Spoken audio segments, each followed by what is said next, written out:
Hello there, welcome to the channel, Loving Life on Less. Today's video is a collection of vintage household items that are now generally obsolete, but in times gone by were vital for the family's well-being, running a home, or watching the purse strings. Some of the items are more little curiosity pieces which we can look fondly back on, but one or two of the items are still in great demand today. The box bed, the alcoven bed, the cabinet bed, or sometimes as it is known as the Breton bed, originated from the European medieval ages. This item of furniture was basically a bed inside a cabinet or in an alcove with wood built around it.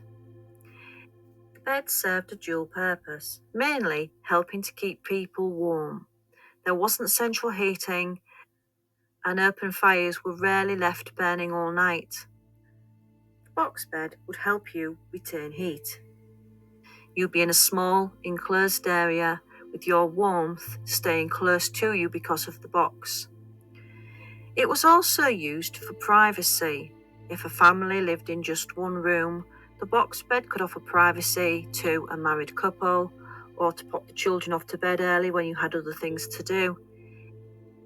In general, they were for more wealthier families and very often had ornate carvings and beautiful designs etched into the wood. With modern duvets, electric fires, and central heating, we are all very fortunate that we don't need to sleep in winter in a box bed. Before alarm clocks existed, people would use candles to ensure they didn't sleep in beyond a certain time. They would calculate the burning time of a candle and then tap small nails in incremental places along the candle. When lit, the candle would burn down, and when the candle had melted to the small nail would drop into the metal dish beneath the candle, and the noise would make the owner aware. It could be used as a timer or an alarm clock. Thankfully, due to modern alarm clocks or smartphones, even the old-fashioned wind-up alarm clocks, we don't have to have candles burning all night to ensure we're up in the morning. Fruit presses for the Victorians was an important piece of kitchen equipment. Not only did they like fruit juice with their breakfast, they believed the fruit juice had medicinal qualities, especially for vitality. The juice was also used to be preserved in winter when fruit wasn't so easy to come by in the colder weather. By extracting the juice from the stems, the skin, the seeds and the pulp, they were left with the rich sticky juice, which they would add sugar to, bottle, preserve and have plenty in store during those winter months. We have always been creatures of habit, and decades ago, starting in the 1920s, there was something that a lot of housewives used, and it was the metal shopping list. A small handheld piece of equipment that had a list of all the foods you would use on a weekly basis. If you needed to get them from the shops, you'd move the little lever across. If you already had them in your kitchen, you'd just leave the little lever in place, and you could use that every single week, making sure your pantry never went empty. Nowadays, we'll either use a paper shopping list and pop it in the bin, or we'll use maybe a smartphone with our shopping list on. This fantastic little nifty shopping list made from metal could be used again and again, so it really was a long-term money saver. In the 1950s and 60s, the HMV Cavendish fan heater was very popular.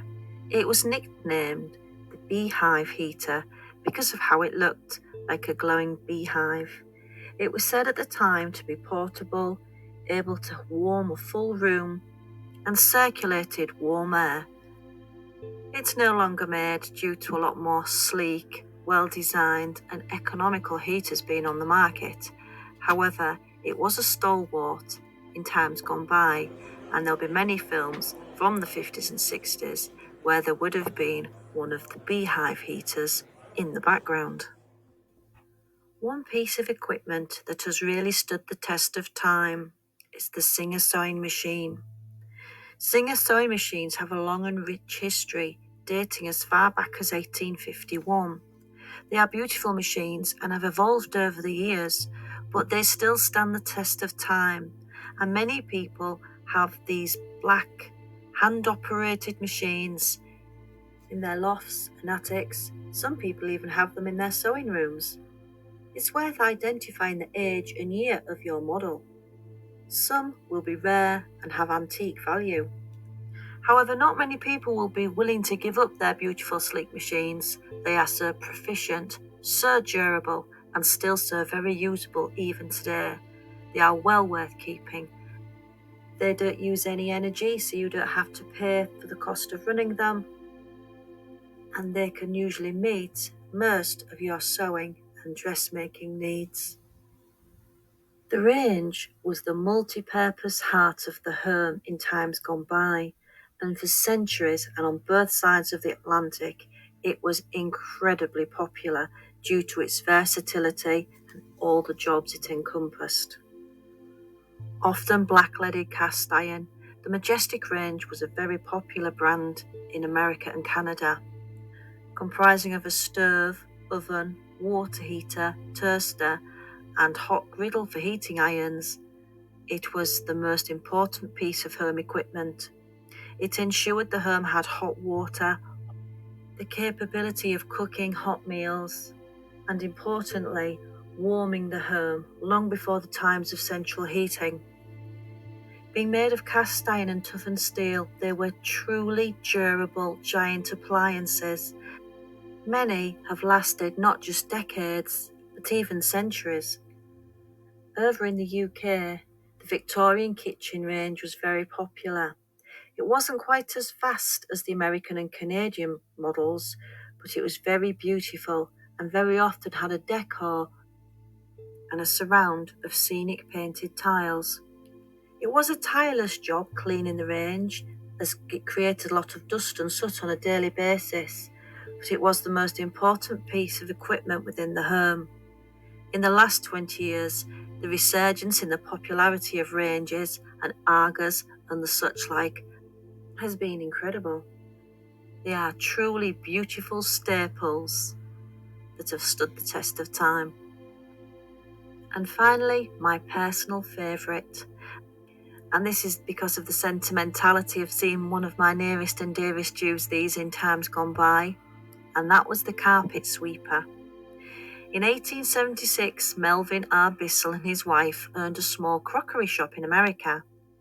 They were constantly having to sweep sawdust off the carpet in the shop, and in the end, Melvin invented a unique carpet sweeper that worked so proficiently, he patented it.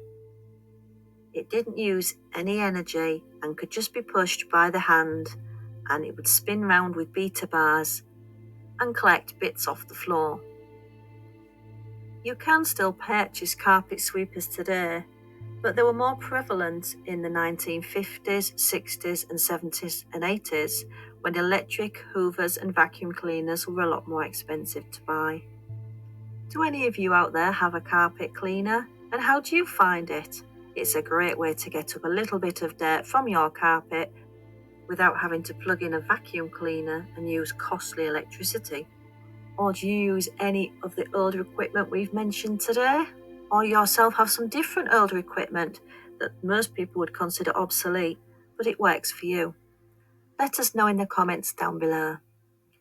Thanks for listening today. If you liked the video, please give us a thumbs up. If you'd like more videos of money saving, frugal living, a little bit of times gone by, please subscribe to the channel. We'll be back again soon with another video. Wherever you are in this sparkly December world, we hope you have a truly beautiful day. Bye for now.